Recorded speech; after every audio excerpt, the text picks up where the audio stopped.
The female assistant inadvertently exposed her shoulder in front of her boss. The boss mistakenly thought it was some kind of hint. Driven by impulse, he kissed her. Because of that kiss, the boss not only lost a huge sum of $1.86 million. What's worse, his wife committed suicide by poison that very evening. His 6-year-old daughter drowned in the bathtub. Meanwhile, the female assistant's entire family lived comfortably on the compensation. But the good times didn't last long. The female assistant's family members began dying one by one in mysterious circumstances. The first to encounter trouble was her brother, who worked as a beach lifeguard. Coincidentally, the boss was nearby when the incident happened. Although the authorities ruled it an accident, the woman firmly believed it was the boss's revenge. After she wrote an apology letter to him, things did calm down for a while. Until one evening, she saw an interview with the boss on TV. She noticed the style of his new book was completely different from before. The new book was full of violent revenge plots. This made the woman feel terrified again. That very night, she received a call saying her parents had eaten poisonous mushrooms by mistake and had been poisoned.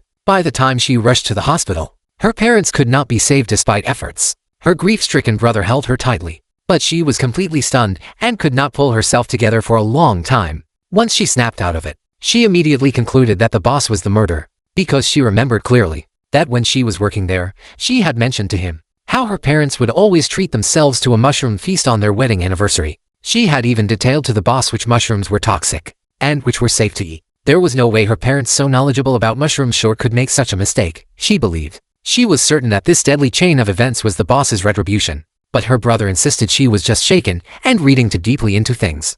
And so, what had once been a family of 6 now had only 3 members left. The woman realized she could not sit and wait for fate to deliver the next blow. So she approached a journalist, hoping to expose the boss. But without hard evidence, no journalist would publish a story that risked slandering someone so easily. At first, an author of some renown turned her away. Soon after, the woman's second eldest brother was also struck by tragedy. He was brutally murdered in a parking lot by a Casey Alwisoff escaped. The assailant claimed it was her over retaliation over her sister having furious and lifty, human narration, nearly are of East Japan. She knew full lost her Yurtsen still never let not harsh jail. When she heard of that the month was in Huvud escaped from state, her mind immediately wandering a boss. After all, the boss often writes to prisoners in jail to collect material for his writing. After listening to his speculation, the police agreed to launch an investigation.